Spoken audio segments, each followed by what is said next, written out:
All right, here we go. Well, hello, free people of the Rocky Mountain region.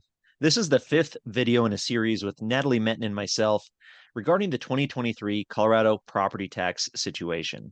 In the fourth part, Natalie and I talked about which Colorado counties and properties are still protected by the Taxpayer Bill of Rights and which ones are not. In this video, we will be talking about government transparency. Well, Natalie, how are you? I'm doing very well. Thank you for asking. Yeah, so tonight wanted to talk about one of the fundamental parts of government, and I've been very interested in this subject in itself for a very long time, and that's government transparency. And it does tie into a specific example about an upcoming potential ballot issue. So it's going to really relate to property taxes. So it ties into this whole the episodes that we've had. And there's one government that especially came to my attention recently because there were people reaching out asking me about what protections would be in place in this entity. And as I started to look into this government, it built into this thread that I'm going to go through here. Okay. But I'm going to build on the fundamental parts of what we've got in Colorado. And we've got the Colorado Sunshine Law. And it's important to note that the Colorado Sunshine Law was put into law by the citizens. It wasn't the government that said, yes, we're going to have sunshine laws over government. So it was the citizens who did it. So respect out to the citizen initiative process. But that was in 1972. And I've got some info here on this page. And I did grab this from Colorado Freedom of Information Coalition. And this organization is a wonderful, wonderful resource.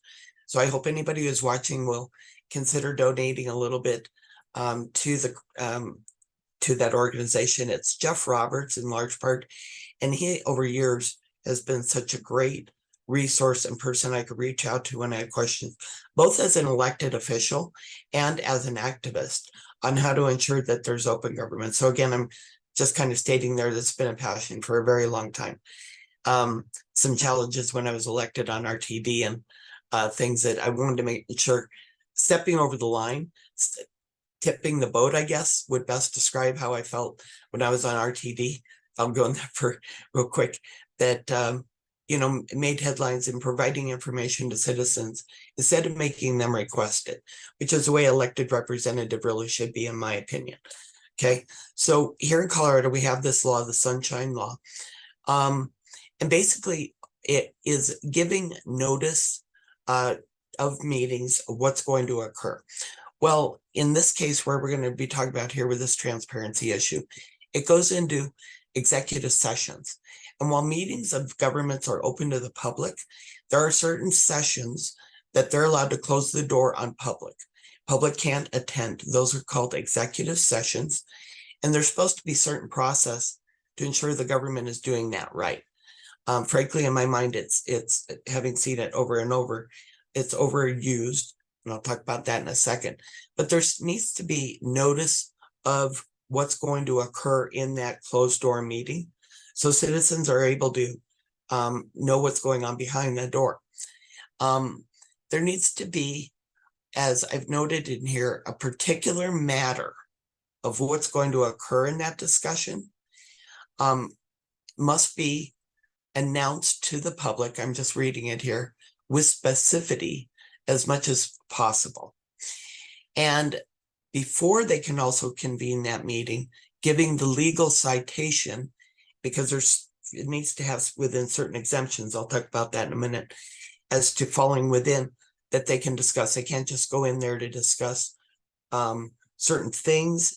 They also cannot vote while they're in this closed door meeting. So there's certain qualifications. The notice requirement should, as it says here, posting must include specific agenda information where possible. And as I went into, and if people are interested in reading the rest of that screen, they can play back on that. But as I said, there's a lot of overuse and abuse in these executive sessions that I've seen. Some are legit and warranted, but others are not.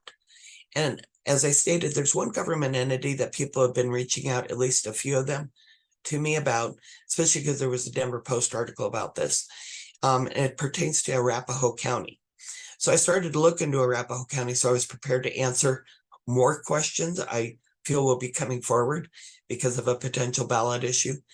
And I started to research what was going on there. And what causes me concern is the Arapahoe, as I was going through the minutes, listening to the recordings, looking at the agendas and the minutes, what I noticed is Arapahoe County commissioners over the course of June held 3 executive sessions, meaning closed door meetings, about eliminating the Taxpayers' Bill of Rights.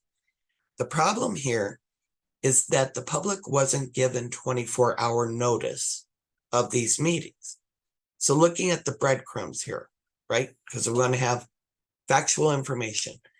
So you look at go to Arapahoe County, it's under Legistar, and I believe, Brandon, you can pop up a link to that.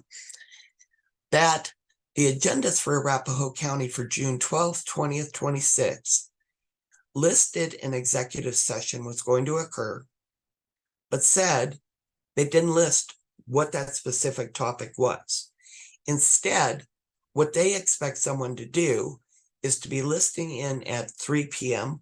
or maybe 3:30 p.m. or maybe 3:45 p.m., certainly during average normal work hours for most people, and figure out what was going to be verbally described as being discussed in that closed door meeting. That's really unacceptable for the county to be using that process, because somebody up until that very moment is blind to it. The only way I knew what actually occurred in those closed door meetings, then for subject matter, so this is after the fact, was if you go to look at the minutes. So again, I want to provide this information for people watching so they know right where to go look. So if you go to look at the minutes, you see that highlighted there. For the June 12th meeting, the first item is a potential debrucing ballot measure. Now, did that pop up at the last minute? I would say probably not, okay? This is June 12th. Let's go to the next set. You go to June 20th. You go into again, there's nothing on the agenda, it just says executive session will be announced prior to going into it. You go to the June 20th meeting, they don't even have anything listed. But if you go to the recording here, which is what I screenshotted, at the 2-hour and 44-minute mark, almost to the very end, almost, it finally announces we're going into a closed door meeting to talk about potential De-TABOR. Continue on to June 26th. Again, go into the minutes. This is stuff, I mean, third one. I know we talked about June 12th, maybe it was coming up at the last minute and they couldn't put it into an agenda and give public notice. But here it is now, 3 meetings in a row that they haven't taken the opportunity. And there's other things, even besides just this De-TABOR, that people may want to be interested in. We've got regulation of natural medicine related ban. There's a variety of different things. I'm scrolling backwards. We don't know anything about June 20th still. But the 12th, gun shows at the Arapahoe County Fairgrounds. So these are topics of community interest. Let's put it that way. And then just go into the basic question. I talked at the beginning about there's authorized executive session topics. Can't just go in there and just conduct regular business. There needs to be certain criteria. So those under law, property transactions. So the reason there you're going to be negotiating, you don't want to spill the beans on what you're going to offer that the governing body is authorizing. You've got security arrangements. That's not the present here with TABOR. Conferences to receive legal questions.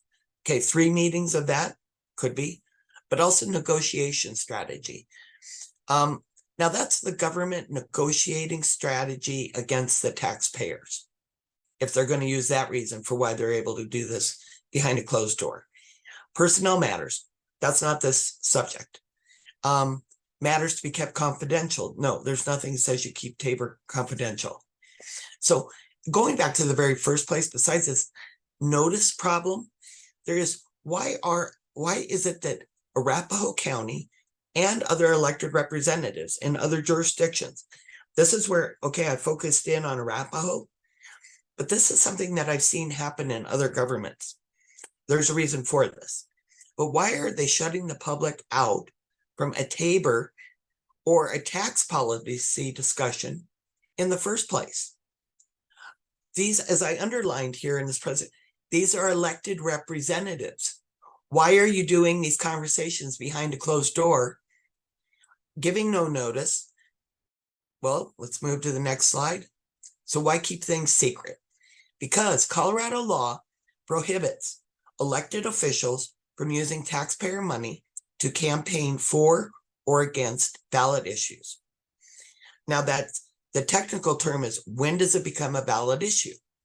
Well, then that's when the elected body, which in many cases will wait till the very last statutory minute to do that, will vote to put something on the ballot. Because leading up to that, they get to use our taxpayer money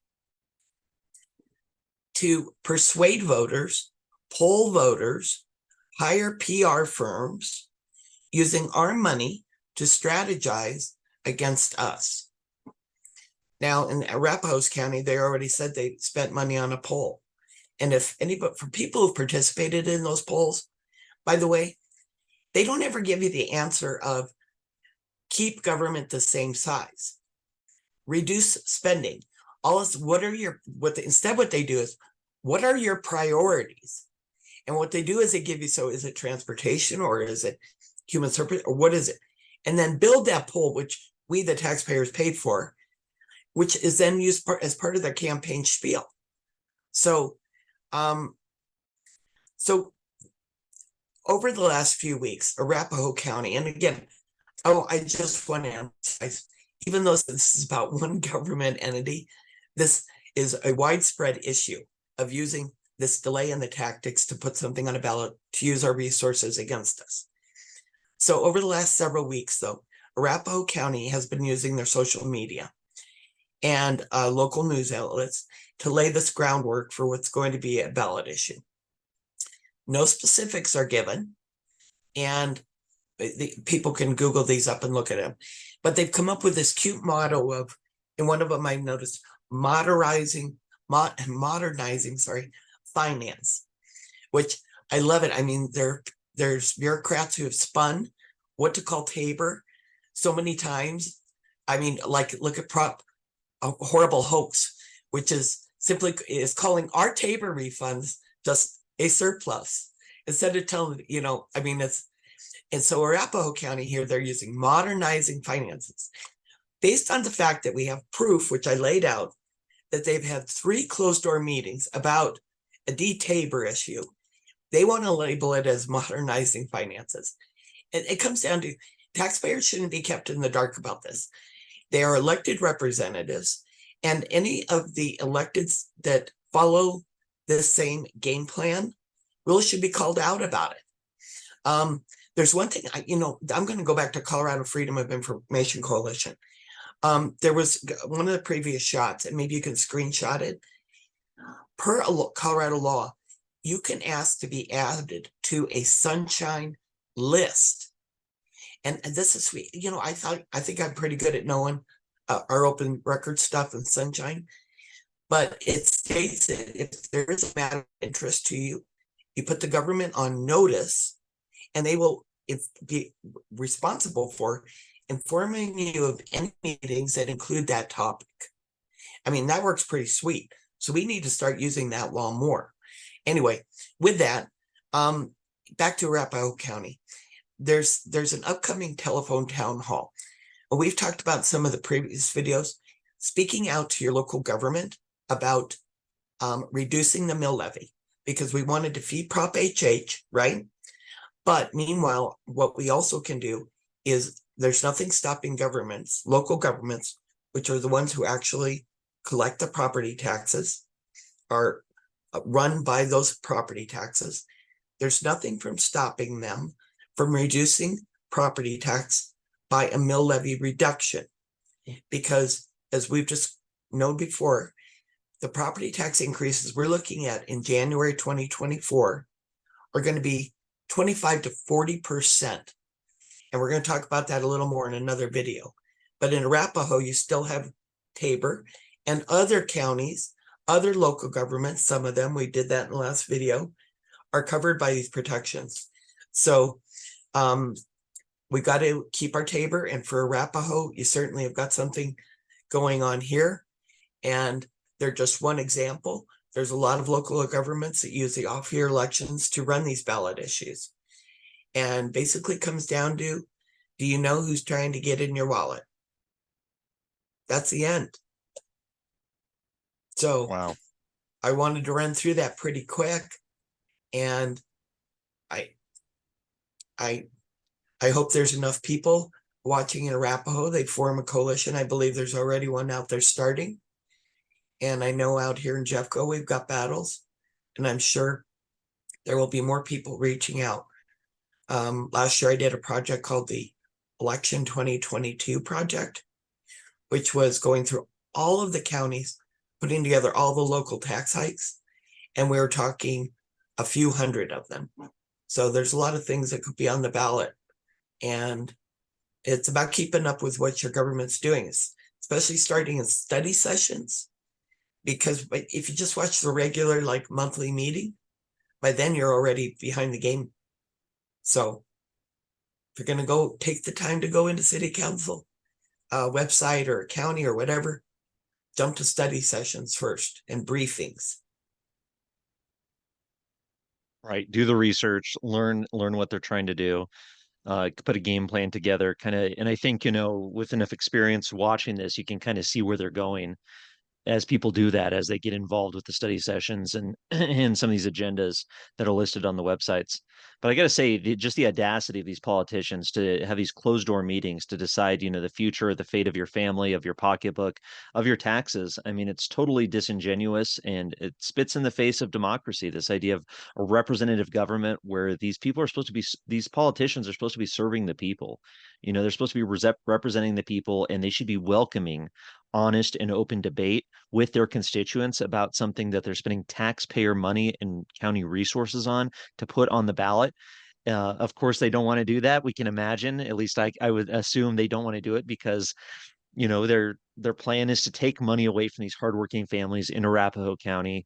And of course, if that got out too early, too soon, it could stymie their plans. So let's hope, like you said, that these Arapahoe County activists, taxpayers, property owners, and just people, concerned citizens, if you believe in freedom and liberty, you want to have a good life for you and your family, you want to keep the money that you've earned, then the time is now to get involved. Yeah. And one of the ways people have an opportunity to even spread the word further is, there's a lot of people who don't actually listen into a city council meeting or a county commissioner meeting or something like that.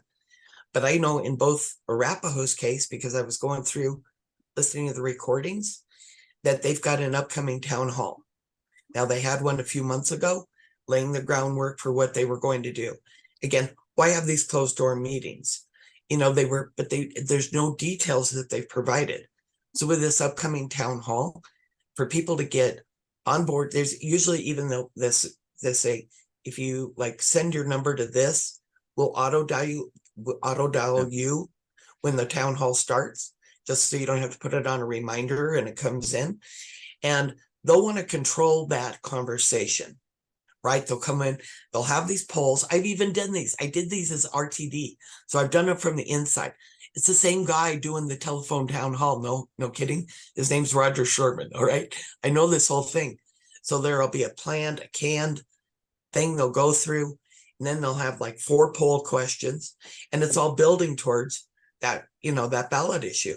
Activists, disrupt it, call it up, control it, make the agenda your own, not what they want to make it, and stack that telephone town hall with calls. Say, you guys talk about, well, you haven't had a tax increase in 20 years. I'm sorry, the cost of goods has gone up. When cost of goods goes up, tax revenue increases, population increases, people buy more, government's revenue grows. That's how these mechanics work. TABOR allows that growth. The 5.5 cap allows growth. So